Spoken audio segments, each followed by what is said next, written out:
ಮೊನ್ನೆ ದರ್ಶನ್ ಫೋನ್ ನಂಬರ್ಗಾಗಿ ಹಠ, ಈಗ ಸಮಯ ಮತ್ತು ತಾಳ್ಮೆ ಬಗ್ಗೆ ಪವಿತ್ರ ಪೋಸ್ಟ್ ಮಾಡಿದ್ದಾರೆ. ತಾಳ್ಮೆ ಇಸ್ ಮೋಸ್ಟ್ ಇಂಪಾರ್ಟೆಂಟ್ ಅಂತ ಪೋಸ್ಟ್ ಮಾಡಿರೋದು ಪವಿತ್ರ ಗೌಡ, ರೇಣುಕಾಸ್ವಾಮಿ ಕೊಲೆ ಕೇಸ್ನ ಪ್ರಮುಖ ಆರೋಪಿ. ಮೊನ್ನೆ ಕೋರ್ಟ್ ಹಿಯರಿಂಗ್ ಸಂದರ್ಭದಲ್ಲಿ ದರ್ಶನ್ ಫೋನ್ ನಂಬರ್ಗಾಗಿ ಹಠ ಮಾಡಿದಂತ ಪವಿತ್ರ ಗೌಡ ಈಗ ಸಮಯ ಮತ್ತು ತಾಳ್ಮೆ ಬಗ್ಗೆ ಪೋಸ್ಟ್ ಹಾಕಲಾಗಿದೆ. ಎಲ್ಲ ಪ್ರಶ್ನೆಗಳಿಗೂ ಕೂಡ ಮೌನವೇ ಉತ್ತರ, ಎಲ್ಲ ಪರಿಸ್ಥಿತಿಗೂ ನಗುವೇ ಉತ್ತರ ಅಂತ ಪವಿತ್ರ ಗೌಡ ಸೋಷಿಯಲ್ ಮೀಡಿಯಾದಲ್ಲಿ ಪೋಸ್ಟ್ ಮಾಡಿರೋ. ಮತ್ತೆ ಕೋರ್ಟ್ಗೆ ಬಂದಂತಹ ಸಂದರ್ಭದಲ್ಲಿ ನಂಬರ್ ಎಕ್ಸ್ಚೇಂಜ್ ಆಗಿದೆ ಅನ್ನುವಂಥ ಮಾಹಿತಿ ಇದೆ. ದರ್ಶನ್ ನಂಬರ್ ಬೇಕೇ ಬೇಕು ಅನ್ನುವಂಥ ನಿಟ್ಟಿನಲ್ಲಿ ಹಠ ಮಾಡಿದ್ದು ಪವಿತ್ರ ಗೌಡ ಅನ್ನುವಂಥ ಮಾಹಿತಿ ಇದೆ. ಸ್ವಾಮಿ ಕೊಲೆ ಆರೋಪಿ ಪವಿತ್ರ ಗೌಡ ಕಡೆಯಿಂದ ಇವತ್ತು ಹೊರಬಿದ್ದಂಥ ಪೋಸ್ಟ್ ನೋಡ್ತಾ ಇದ್ದೀನಿ.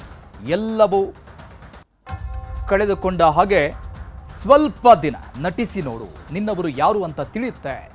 ತಾಳ್ಮೆ is more important, Pavithra Gowda post ಇತ್ತು.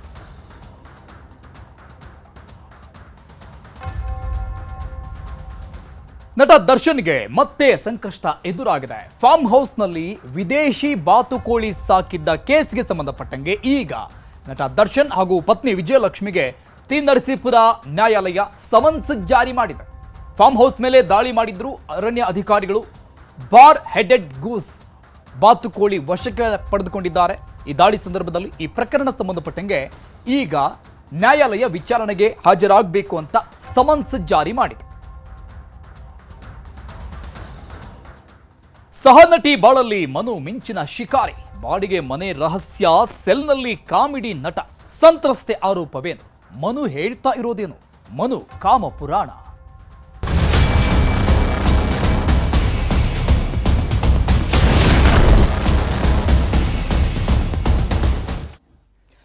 ಮಡೇನೂರು ಮನು ವಿರುದ್ಧ ರೇಪ್ ಪ್ರಕರಣಕ್ಕೆ ಸಂಬಂಧಪಟ್ಟಂಗೆ ಪೊಲೀಸರ ವಿಚಾರಣೆ ಮುಗಿಸಿ ಈಗ ಅಸಂತ್ರಸ್ತೆ ಹೊರಗೆ ಬಂದಿದ್ದಾಳೆ. ಅನ್ನಪೂರ್ಣೇಶ್ವರಿ ನಗರ ಠಾಣೆ ಬಳಿ ಸಂತ್ರಸ್ತೆ ಈ ಸಂಬಂಧಪಟ್ಟಂಗೆ ಹೇಳಿಕೆ ಕೂಡ ಕೊಟ್ಟಿದ್ದಾರೆ. ಅಪ್ಪಣ್ಣ ಬಗ್ಗೆ ಮನು ಒತ್ತಾಯ ಮಾಡಿ ರೆಕಾರ್ಡ್ ಮಾಡಿಸಿದ್ದ. ಏಪ್ರಿಲ್ನಲ್ಲಿ ಬ್ಲಾಕ್ ಮೇಲ್ ಮಾಡಿ ಆತ ವಿಡಿಯೋ ಮಾಡಿಸಿದ್ದ ಅಪ್ಪಣ್ಣನ ವಿರುದ್ಧವಾಗಿ. ಒತ್ತಾಯ ಮಾಡಿ ಮಾಡಿಸಿದ್ದಂತಹ ರೆಕಾರ್ಡ್ ಅದು. ಏಪ್ರಿಲ್ನಲ್ಲಿ ಬ್ಲಾಕ್ ಮೇಲ್ ಮಾಡಿ ಆತ ನನ್ನ ಕಡೆಯಿಂದ ವಿಡಿಯೋ ಮಾಡಿಸಿದ್ದ ಅಂತ ಹೇಳಿದ್ದಾರೆ ಸಂತ್ರಸ್ತೆ. ಅಪ್ಪಣ್ಣ ಜೊತೆ ಕಾರ್ಯಕ್ರಮಕ್ಕೆ ಹೋಗಬಾರ್ದು ಅಂತ ಬೆದರಿಕೆ ಕೂಡ ಈ ಮನು ಹಾಕಿದ್ದಂತೆ. ಅವತ್ತೇ ನಾನು ಅಪ್ಪಣ್ಣ ಹತ್ರ ಕ್ಷಮೆ ಕೂಡ ಕೇಳಿದ್ದೀನಿ ಅಂದ್ರೆ ಈ ವಿಡಿಯೋ ಆದ ನಂತರದ ಸಂತ್ರಸ್ತ ಇವತ್ತೇ ಕೊಟ್ಟಂತ ಹೇಳಿಕೆಯನ್ನು ನೋಡ್ತಾ ಇದ್ದೀವಿ. ಮನು ನನಗೆ ಸಾಕಷ್ಟು ಬ್ಲಾಕ್ ಮೇಲ್ ಮಾಡಿದ್ದಾನೆ, ಕುಡಿಸಿ ಸಾಕಷ್ಟು ಆಡಿಯೋ ವಿಡಿಯೋ ಮಾಡಿದ್ದಾನೆ, ಅಂದ್ರೆ ಡ್ರಿಂಕ್ಸ್ ಮಾಡಿಸಿ. ಮೊನ್ನೆ ಶನಿವಾರ ನನಗೆ ಕುಡಿಸಿ ಖಾಸಗಿ ವಿಡಿಯೋ ಮಾಡಿದ್ದಾನೆ, ವಿಡಿಯೋ ಆಡಿಯೋ ಅದೆಲ್ಲವನ್ನ ಮಾಡಿಕೊಂಡು ನನ್ನನ್ನು ಈಗ ಬ್ಲ್ಯಾಕ್ ಮೇಲ್ ಮಾಡ್ತಾ ಇದ್ದಾನೆ, ಬೆದರಿಸಿದ್ದಾನೆ. ಶನಿವಾರ ಕ್ರೂರವಾಗಿ ನಡ್ಕೊಂಡಿದ್ದಕ್ಕೆ ನಾನು ಈಗ ಕಂಪ್ಲೇಂಟ್ ಕೊಟ್ಟಿದ್ದೀನಿ ಅಂತ ಸಂತ್ರಸ್ತೆ ಹೇಳಿದ್ದಾರೆ. ಮಾಡಿ ನನ್ನ ಹತ್ರ ಒಂದು ವಿಡಿಯೋ ಮಾಡಿಸ್ಕೊಟ್ಟಿದ್ದೆ, ನಾನು ಫಾಸ್ಟ್ ಇಟ್ಕೊಂಡು ಅಂತ ಹೇಳಿದ್ದೆ. ನೋಡಿ ಸರ್, ಇದನ್ನ ಅವನು ವಿಡಿಯೋ ಮಾಡಿಸ್ಕೊಂಡು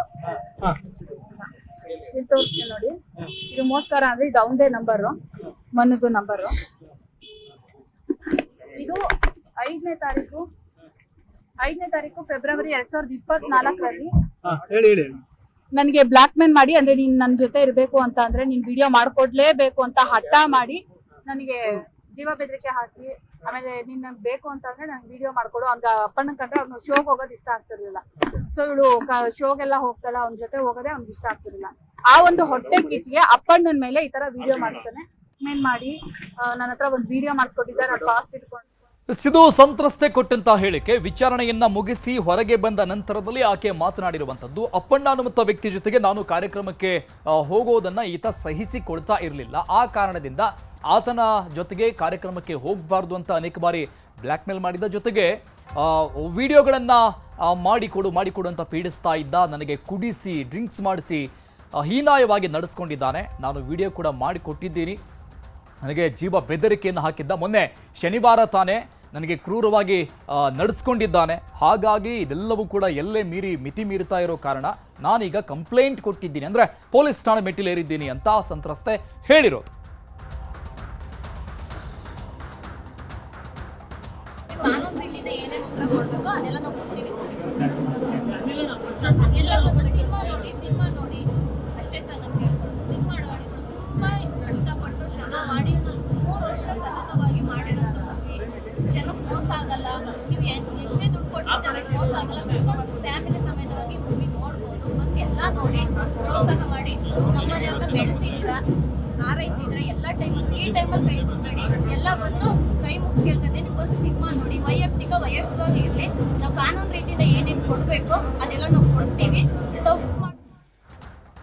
ಚಿತ್ರದುರ್ಗ, ಚಿಕ್ಕಮಗಳೂರು ಜಿಲ್ಲೆಗಳ ಗಡಿ ಗ್ರಾಮಗಳ ಜನರಿಗೆ ಬಸ್ ವ್ಯವಸ್ಥೆನೇ ಇಲ್ಲ. ಸರ್ಕಾರ ಶಕ್ತಿ ಯೋಜನೆ ಮೂಲಕ ಮಹಿಳೆಯರಿಗೆ ಶಕ್ತಿ ತುಂಬಿದ್ರೂ ಕೂಡ ಈ ಗ್ರಾಮದ ಜನ ಬಸ್ ಹತ್ತೋದಕ್ಕೆ 38 ಕಿಲೋಮೀಟರ್ ಪ್ರಯಾಣ ಮಾಡಬೇಕು. ಚಿಕ್ಕಮಗಳೂರು ಜಿಲ್ಲೆಯ ಗಡಗಿರಿಯಾಪುರ ಗ್ರಾಮದಲ್ಲಿ ಮೂಲಭೂತ ಸೌಲಭ್ಯಗಳು ಮರೀಚಿಕೆಯಾಗ್ಬಿಟ್ಟಿವೆ. ಈ ಸಮಸ್ಯೆ ಬಗ್ಗೆ ನಮ್ಮೂರಲ್ಲಿ ನ್ಯೂಸ್ 18 ಕಾರ್ಯಕ್ರಮದಲ್ಲಿ ತೋರಿಸ್ತೀವಿ, ನೋಡಿ.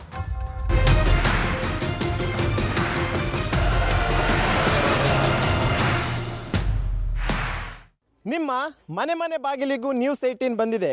ನಿಮ್ಮ ಸಮಸ್ಯೆಗಳನ್ನು ಕೇಳೋದಕ್ಕೆ, ನಿಮ್ಮ ಸಮಸ್ಯೆಗಳಿಗೆ ಧ್ವನಿಯಾಗೋದಕ್ಕೆ, ಸಂಬಂಧಪಟ್ಟಂಥವ್ರಿಗೆ ನಿಮ್ಮ ಸಮಸ್ಯೆಯನ್ನು ತಿಳಿಸೋದಕ್ಕೆ, ಈ ಮೂಲಕವಾಗಿ ನಿಮ್ಮ ಊರಿಗೆ ಆಗಬೇಕಾದಂತಹ ಬೆಳವಣಿಗೆ ಹಾಗೂ ಅಭಿವೃದ್ಧಿಯನ್ನು ಕಾಣುವಂಥ ನಿಟ್ಟಿನಲ್ಲಿ ನಾವು ಬಂದಿದ್ದೀವಿ.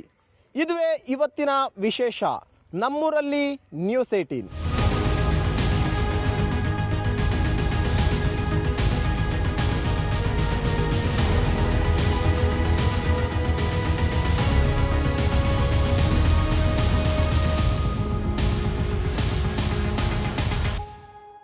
ಇವತ್ತು ನಾನು ಚಿಕ್ಕಮಗಳೂರು ಜಿಲ್ಲೆಯ ಅಜ್ಜಂಪುರ ತಾಲ್ಲೂಕಿನ ರಂಗಾಪುರ ಅನ್ನುವಂಥ ಒಂದು ಗ್ರಾಮಕ್ಕೆ ಬಂದಿದ್ದೀನಿ. ಇದು ಚಿತ್ರದುರ್ಗ ಮತ್ತು ಚಿಕ್ಕಮಗಳೂರಿನ ಮಧ್ಯೆ ಇರುವಂಥ ಒಂದು ಗಡಿ ಗ್ರಾಮ. ಇದುವರೆಗೂ ಕೂಡ ಈ ಒಂದು ಗ್ರಾಮಕ್ಕೆ ಯಾವುದೇ ಒಂದು ಗೌರ್ಮೆಂಟ್ ಬಸ್ನ ಒಂದು ಫೆಸಿಲಿಟಿಯನ್ನು ಕೂಡ ಸರ್ಕಾರ ಮಾಡಿಕೊಟ್ಟಿಲ್ಲ. ಸಾಕಷ್ಟು ಬಾರಿ ಹೋಗಿ ಮನವಿಯನ್ನು ಮಾಡ್ತಾರೆ, ಆದರೆ ಯಾವುದೇ ಜನಪ್ರತಿನಿಧಿಯಾಗಿರ್ಬೋದು, ಯಾವುದೇ ಅಧಿಕಾರಿಗಳಾಗಿರ್ಬೋದು ಇವರ ಒಂದು ಮನವಿಗೆ ಸ್ಪಂದಿಸ್ತಾ ಇಲ್ಲ ಅನ್ನುವಂಥ ಒಂದು ಆರೋಪವನ್ನು ಈ ಒಂದು ರಂಗಾಪುರ ಗ್ರಾಮದ ಜನ ಮಾಡ್ತಾ ಇರುವಂಥದ್ದು. ಖುದ್ದಾಗಿ ಈ ಒಂದು ಬಸ್ನ ಸಮಸ್ಯೆ ಎಷ್ಟು ವರ್ಷಗಳಿಂದ ಇದೆ, ಯಾರಿಗೆಲ್ಲ ಮನವಿಯನ್ನು ಮಾಡಿದ್ರು ಅನ್ನೋಂಥದ್ರ ಬಗ್ಗೆ ಮಾತನಾಡೋದಕ್ಕೆ ಈ ಒಂದು ರಂಗಾಪುರದ ಗ್ರಾಮದ ಜನರಿಗೆ ನಮ್ಮ ಜೊತೆ ಇದ್ರೆ ಅವ್ರನ್ನೇ ಕೂಡ ನಾನು ಮಾತನಾಡಿಸ್ತೀನಿ. ಸರ್, ಮೊದಲನೇದಾಗಿ ಬಸ್ನ ಒಂದು ವ್ಯವಸ್ಥೆಯನ್ನೇ ಕಾಣದಂತಹ ಊರು ಅಂತ ಕೇಳ್ಪಟ್ವಿ ಸರ್. ಹೌದು. ಇಲ್ಲಿವರೆಗೂ ಬಸ್ ಅನ್ನುವಂಥದ್ದೇ ಬಂದಿಲ್ಲ. ವ್ಯವಸ್ಥೆ ಇಲ್ಲ. ಇಲ್ಲಿವರೆಗೂ ಬಸ್ಸಿನ ವ್ಯವಸ್ಥೆ ಯಾವುದೇ ಥರದ್ದು KSRTC ಬಸ್ನ ವ್ಯವಸ್ಥೆ ಇಲ್ಲ. ಕಳೆದ ಸರ್ಕಾರದಲ್ಲಿ ಮನವಿ ಮಾಡಿದ್ವಿ, ಅದ್ರ ಕೆಳಗಿನ ಕಳೆದ ಸರ್ಕಾರದಲ್ಲಿ ಮನವಿ ಮಾಡಿದ್ವಿ ಕೂಡ ಯಾವುದೂ ಕೂಡ ಸ್ಪಂದನೆ ಆಗಿಲ್ಲ. ಇಲ್ಲಿವರೆಗೂ ಕೂಡ ಮತ್ತೆ ಹೋಗಿ ಮನವಿ ಸಲ್ಲಿಸಿದ್ರು ಕೂಡ ಯಾವುದೇ ರೀತಿ ಗಮನ ಹರಿಸಿಲ್ಲ ಸಂಬಂಧಪಟ್ಟ ಅಧಿಕಾರಿಗಳು. ಇದುವರೆಗೂ ಯಾರಿಗೆಲ್ಲ ಹೋಗಿ ಮನವಿಯನ್ನು ಕೊಟ್ಟಿದ್ದೀರಿ ಸರ್ ನೀವು? ಮಾನ್ಯ ಶಾಸಕರು, KSRTCಗೆ ವಿಭಾಗಕ್ಕೆ ಸಂಬಂಧಪಟ್ಟ ಅಧಿಕಾರಿಗಳಿಗೆಲ್ಲ ಮನವಿ ಪತ್ರ ಕೊಟ್ಟಿದ್ದೀವಿ. ಯಾವುದೇ ಕೂಡ ಸ್ಪಂದನೆ ಆಗಿಲ್ಲ. ಊರಿಗೆ ಯಾರು ಕೂಡ ಬಂದು ವಿಚಾರಣೆ ಮಾಡಿಲ್ಲ. ಅಂದ್ರೆ ಪ್ರೈವೇಟ್ ಬಸ್ಸಸ್ ಏನಾದರೂ ಇದೆಯಾ? ಬರ್ತಾ ಇದೆ ಸರ್, ಸಿದ್ದರಾಮೇಶ್ವರ ಅಂತೇಳಿ ಸುಮಾರು ವರ್ಷಗಳಿಂದ ಬರ್ತಾ ಇದೆ. ಅದು ಬಿಟ್ಟರೆ ಅದು ಬೆಳಿಗ್ಗೆ 8 ಗಂಟೆಗೆ ಬಿಟ್ಟಿದ್ದು ರಾತ್ರಿ 10 ಗಂಟೆಗೆ ಬರುತ್ತೆ. ಮಧ್ಯಾಹ್ನದ ಯಾವುದೇ ರೀತಿ ಬಸ್ಸಿನ ವ್ಯವಸ್ಥೆ ಇಲ್ಲ. ಸುಮಾರು ಇಲ್ಲಿ ವೃದ್ಧರು ತುಂಬಾ ಜನ ಇದ್ದಾರೆ. ವೃದ್ಧರಿಗೆ ಆಸ್ಪತ್ರೆಗೆ ಹೋಗೋಕ್ಕೆ ವ್ಯವಸ್ಥೆ ಸರಿಯಾದ ವ್ಯವಸ್ಥೆ ಇಲ್ಲ. ಅವ್ರು ಸ್ವಂತ ವೆಹಿಕಲ್ ಮಾಡ್ಕೋಬೇಕು ಅಥವಾ ಬಾಡಿಗೆ ವೆಹಿಕಲ್ ಮಾಡ್ಕೊಂಡು ಹೋಗ್ಬೇಕು. ತಕ್ಷಣ ಫೋನ್ ಮಾಡಿದ್ರೆ ಬರೋದು ಕಷ್ಟ. ಅಥವಾ ಯಾರಿಗೆ ಪೇಷಂಟ್ಗಳಿಗೆ ಬೇಕು ಅಂದ್ರೆ ಹಾಸ್ಪಿಟ್ಲ್ ವ್ಯವಸ್ಥೆ ಇಲ್ಲ. ಕಳೆದ ಬಾರ ಆಸ್ಪತ್ರೆಗೆ ಮನವಿ ಸಲ್ಲಿಸಿದ್ವು, ಅದಾಗಲಿಲ್ಲ. ಮತ್ತೆ ತುಂಬಾ ತರದ ಪಶುಗಳಿದಾವೆ. ಪಶು ಆಸ್ಪತ್ರೆಯನ್ನ ಒಂದು ಕಟ್ಸಿಕೊಡ್ರಿ ಅಂತಂದ್ರೆ ಅದು ಆಗ್ತಾ ಇಲ್ಲ. ಈಗ ಕೆರೆಗಳು ಭದ್ರಾ ಮೇಲ್ದಂಡ ಯೋಜನೆಯಲ್ಲಿ ಸುಮಾರು ಕಳೆದ ಬಾರ 5 ವರ್ಷದಲ್ಲೇ ನಾವು ಮನವಿ ಮಾಡಿದ್ವಿ.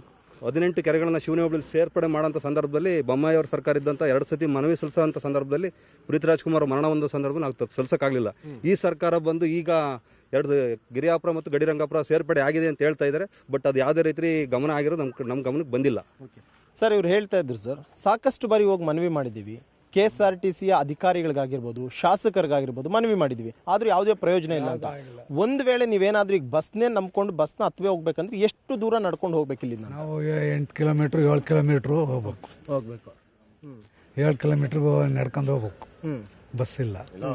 ಎಷ್ಟು ಜನಸಂಖ್ಯೆ ಎಷ್ಟಿದೆ ಸರ್ ನಿಮ್ಮೂರಲ್ಲಿ? 1000 ಮೇಲೆ ಇದ್ದಾರೆ. ಈಗ ಓಟ್ ಕೇಳಕ್ಕೆ ಅಂತ ಬರ್ತಾರಲ್ಲ ಸರ್, ಆ ಟೈಮ್ನಲ್ಲಿ ಹೇಳಿದಿರಾ ಸ್ವಾಮಿ ನೀವೇನೋ ಬಂದಿದ್ದೀರಿ, ಬಟ್ ನಾವು ಎಲ್ಲಾದ್ರೂ ಓಡಾಡ್ಬೇಕಂದ್ರೆ ಬಸ್ ಇಲ್ಲ ಅಂತ ಕೇಳಿದಿವಿ. ಆದ್ರೂ ಮಾಡ್ತೀವಿ ನಾವು ಮಾಡ್ತೀವಿ, ನಿನ್ನೊಬ್ರು ಮಾಡ್ತಾರೆ ಅಂತ ಬರೀ ಇದೇ ಕತೆ ಹೇಳ್ತಾ ಇದ್ದಾರೆ. ಮಾಡ್ತಾ ಇಲ್ಲ. ಕೊಟ್ಟು ಹೋಗ್ತಾರೆ. ಆ ಟೈಮ್ನ ಬರೋದು ನಾವು ಮಾಡ್ತೀವಿ, ನಮ್ಮನ್ನು ಗೆಲ್ಲಿಸ್ರೆ.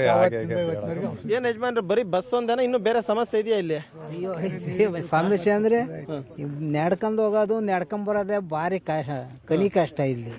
ಅದಕ್ಕೋಸ್ಕರ ಎಷ್ಟು ದೂರ ನಡ್ಕೊಂಡು ಹೋಗ್ಬೇಕು ಬಸ್ ಬೇಕು ಅಂದ್ರೆ? 10 ಕಿಲೋಮೀಟರ್ ಅಂತೂ ಕಾಯಮ ನಡ್ಕೊಂಡೇ ಹೋಗ್ಬೇಕು. ಅದ್ರೊಳಗೆ ಇಲ್ಲ ಇಲ್ಲಿ. ಪ್ರೈವೇಟ್ ಬಸ್ಗೆ ಹೋಗ್ಬೇಕಿಲ್ಲ ಅಂದ್ರೆ? ಪ್ರೈವೇಟ್ ಒಂದೇ ಬೆಳಿಗ್ಗೆ ಮಾತ್ರ ಬರೋದು? ಬೆಳಿಗ್ಗೆ ಅದು 8 ಗಂಟೆ ಹೋದ್ದು ಮತ್ತೆ ರಾತ್ರಿ 10 ಗಂಟೆಗೆ ಬರೋದು. ಮತ್ತಿಲ್ಲ ಬಸ್ ಇಲ್ಲ ಏನೂ ಇಲ್ಲ. ಆಮೇಲೆ ಈ ಇವು ಬೈಕ್ ಇಲ್ದಾರು ಯಾವನಾರ ಬಾಡಿಗೆ ತಗೊಂಬಂದು ನಡ್ಕೊಂಡು ಹೋಗ್ಬೇಕು. ಈ ರೋಡ್ಗಳು ನೋಡಿವಿ, ರೋಡ್ ತುಂಬಾ ಚೆನ್ನಾಗಿದಾವಲ್ಲ ನಿಮ್ಮೂರಿಗೆ? ರೋಡ್ ಚೆನ್ನಾಗಿದೆ, ಚೆನ್ನಾಗಿ ಎಲ್ಲಿ ಅದಾವೆ? ಎಲ್ಲ ಚೆನ್ನಾಗಿಲ್ಲ ರೋಡ್. ಸರ್, ಈಗ ಒಂದ್ ವೇಳೆ ತೀರಾ ಎಮರ್ಜೆನ್ಸಿ ಅಂತ ಬಂದಾಗ ಬಸ್ಸಸ್ ಇಲ್ಲ, ಬಸ್ಸಸ್ ಅವೈಲಬಿಲಿಟಿ ಇದ್ರೆ ಪಾಪ ಬಸ್ಗೆ ಇಮಿಡಿಯೇಟ್ ಆಗಿ ಹೋಗ್ಬೋದು. ನೀವು ಆಟೋನೋ ಯಾವ್ದಾದ್ರು ಬಾಡಿಗೆ ವೆಹಿಕಲ್ನ ಮಾಡ್ಕೊಳ್ಬೇಕು. ಬಾಡಿಗೆ ಎಷ್ಟು ಕೇಳ್ತಾರೆ ಅಂತ ಇಲ್ಲಿಂದ ಏನಾದ್ರು ನಿಮ್ಮ ತಾಲ್ಲೂಕ್ ಹೋಗ್ಬೇಕಂದ್ರು? ಇಲ್ಲಿಂದ ಬರೀ ಬಸ್ ಸ್ಟ್ಯಾಂಡ್ಗೆ ಹೋಗ್ಬೇಕು ಅಂದ್ರೆ 300-400 ರೂಪಾಯಿ ಕೇಳ್ತಾರೆ. ಇಲ್ಲಿ ಬಸ್ ಸ್ಟ್ಯಾಂಡ್ಗೆ ಹೋಗ್ಬೇಕು ಅಂದ್ರೆ, ಇನ್ನು ಒಂದು ಆಸ್ಪತ್ರೆಗೆ ಹೋಗ್ಬೇಕು ಅಂತಂದ್ರೆ 500-600-1000 ರೂಪಾಯಿ ಕೊಡ್ಬೇಕು. ಎಲ್ಲಿ ಬಡವರು ಈಗ 1000 ರೂಪಾಯಿ ಗಟ್ಟಲೆ ಕೊಡೋಕೆ ಆಗಲ್ಲ. ಶಿವನಿಗೆ ಹೋಗ್ಬೇಕು, ಅದು ಪ್ರಥಮ ಚಿಕಿತ್ಸೆ ಅಂತ ಅಲ್ಲಿಗೆ ಹೋಗ್ಬೇಕು. ಇಲ್ಲ ಅಜ್ಜಾಂಪುರ ತರೀಕೆರೆ ಹೋಗ್ಬೇಕು ಅಂದ್ರೆ 2000-3000 ರೂಪಾಯಿ ಕೊಡ್ಬೇಕು. ಹಿಂಗಾಗಿ ಭಾರಿ ಕಷ್ಟ ಐತೆ ಈಗ ಎಲ್ಲ. ಈ ರುದ್ರಿಗೆ ಎಲ್ಲೆಲ್ಲಿಗೆ ಹೋಗ್ಬೇಕು, ಯಾವುದಕ್ಕೂ ಒಂದು ವೆಹಿಕಲಿಂದು ಸೌಕರ್ಯ ಇಲ್ಲ. ಬಸ್ಸಿನ ಕನ್ವೀನಿಯಂಟ್ ಇಲ್ಲದಕ್ಕೆ ಭಾಳ ಕಷ್ಟ ಆಯ್ತು. ಸರ್, ಇವ್ರು ಹೇಳ್ತಾ ಇರೋಂಥದ್ದು ಸರ್, ಯಾವುದೇ ಫೆಸಿಲಿಟಿ ಇಲ್ಲ. ಇಲ್ಲಿಂದ ಶಿವನಿಗೆ ಹೋಗ್ಬೇಕು ಅಂತಂದ್ರೆ ಯಾವ್ದು ಆಟೋ ಕೇಳಿದ್ರೆ 200-300 ರೂಪಾಯಿ ಕೇಳ್ತಾರೆ. ಅಜ್ಜಂಪುರಕ್ಕೆ ಹೋಗ್ಬೇಕಂದ್ರೆ ಒಂದು 600-700 ರೂಪಾಯಿ ಕೇಳ್ತಾರೆ. ಹೆಂಗ್ ನಾವು ತಗೊಂಡ್ ಬಂದು ಕೊಡ್ಬೇಕು ಅಂತ? ಹೆಂಗ್ ತಗೊಂಡ್ಬಂದು ಕೊಡ್ಬೇಕು ಅಂದ್ರೆ ಒಂದು ಬಸ್ ಏನಾರು ವ್ಯವಸ್ಥೆ ಮಾಡಿ ಕಲ್ಸ್ಕೊಡ್ಬೇಕು ಸರ್ಕಾರ. ಅವಾಗ ಜನಗಳಿಗೆ ಹೋಗೋಕ್ಕೆ ಅನುಕೂಲ ಆಗುತ್ತೆ. ಅಲ್ಲ ಸರ್, ಪ್ರತಿಯೊಂದು ಹಳ್ಳಿಯಲ್ಲೂ ನಾವು ನೋಡ್ದಂಗೆ ಅಟ್ಲೀಸ್ಟ್ 1-2 ಬಸ್ ಆದ್ರೂ ಬರುತ್ತೆ. 1 ಅವರ್ 2 ಅವರ್ ಲೇಟ್ ಆದ್ರೂ ಬಸ್ ಬರುತ್ತೆ ಅನ್ನೋ ಹೋಪ್ಸ್ ಅಲ್ಲಿ ಇರ್ತಾರೆ. ಬಟ್ ನೀವು ಹೋಪ್ಸು ಇಲ್ವಲ್ಲ, ಈ ಬಸ್ಸೇ ಇಲ್ವಲ್ಲ, ಬಸ್ಸಿಗೆ ಕನ್ವೀನಿಯಂಟೇ ಇಲ್ವಲ್ಲ. ಅವಾಗಿಂದಲೂ ಏನು ಮನವಿ ಮಾಡಿದ್ರು ಇಲ್ಲ. ಶಾಸಕರು ಬರ್ತಾರೆ, ಎಲೆಕ್ಷನ್ ಟೈಮಲ್ಲಿ ಎಲ್ಲ ಮಾಡ್ಕೊಳ್ತಾರೆ, ಹೋಗ್ತಾರೆ, ಬರ್ತಾರೆ. ನೀರಿನ ವ್ಯವಸ್ಥೆ ಇಲ್ಲ, ಶುದ್ಧಗಂಗದ ನೀರಿನ ವ್ಯವಸ್ಥೆನೂ ಕೂಡ ಇಲ್ಲ. ಜಲ್ ಜೀವನ್ ಆಗಿದೆ, ಇನ್ನು ಅದಿನ್ನು ರನ್ನಿಂಗ್ ಆಗಿಲ್ಲ ಇನ್ನೂ. ಹಿಂಗೆಲ್ಲ ಇದೆ. ಇಲ್ಲಿ ಟವರು ಇಲ್ಲ ನಮ್ಮೂರಿಗೆ, ಟವರ್ ವ್ಯವಸ್ಥೆ ಇಲ್ಲ. ಮೊದಲೇ ನಮ್ದು ಒಂದು ಸ್ವಲ್ಪ ಬಾಳ್ ಭೂಮಿ, ಹಂಗಾಗಿ ನೀರಿಂದು ಸಮಸ್ಯೆ, ಕುಡಿಯೋ ನೀರಿಂದು ಸಮಸ್ಯೆ ಇಲ್ಲಿ. ಹಂಗಾಗಿ ನಮಗೆ ತುಂಬಾ ಒಂದು ಸ್ವಲ್ಪ ಕಷ್ಟ ಆಗ್ತದೆ ಎಲ್ಲರಿಗೂ. ಈ ಊರ ಜನಗಳಿಗೆಲ್ಲಾನು ತುಂಬಾನೇ ಕಷ್ಟ. ಈಗ ನಿಮ್ಮೂರಿಂದ ಈ ಸ್ಟೂಡೆಂಟ್ಸ್ ಇರ್ತಾರೆ, ಯಾವ್ದು ಕಾಲೇಜ್ಗೆ ಹೋಗುವಂಥವ್ರು ಅಥವಾ ಹೊರಗಡೆ ಹೋಗೋವಂಥವ್ರು, ಕೆಲಸ ಕಾರ್ಯಗಳಿಗೆ ಹೋಗೋವಂಥವ್ರು, ಅವ್ರು ಹೆಂಗ್ ಹೋಗ್ತಾರೆ ಮತ್ತೆ ಅಂತ? ನಡ್ಕೊಂಡು ಹೋಗ್ತಾರೆ ಸ್ವಾಮಿ, ನಡ್ಕೊಂಡು ಹೋಗ್ಬಿಡ್ತಾರೆ. ಬೆಳಗ್ಗೆ 8 ಗಂಟೆಗೆ ಹೋಗೋದು ಕಷ್ಟ ಇರುತ್ತೆ ಅವ್ರಿಗೆ. ಸಂಜೆ ಬರೋದು, ಮಧ್ಯಾಹ್ನ ಬರೋದು, ಅವರು half an hour students college ಸ್ಟೂಡೆಂಟ್ಗಳಿಗೆ ತೊಂದರೆ ಆಗುತ್ತೆ. ಹಂಗಾಗಿ ಸ್ವಲ್ಪ ಮಾನ್ಯ ಶಾಸಕರಿಗೆ ಸಂಬಂಧಪಟ್ಟ ಅಧಿಕಾರಿಗಳಿಗೆ ಮನವಿ ಮಾಡ್ತದೆ, ನಮ್ಗೊಂದು ಮಧ್ಯಾಹ್ನ ಟೈಮಲ್ಲಿ ಒಂದು ಬಸ್ ಬಿಡೋಕ್ಕೆ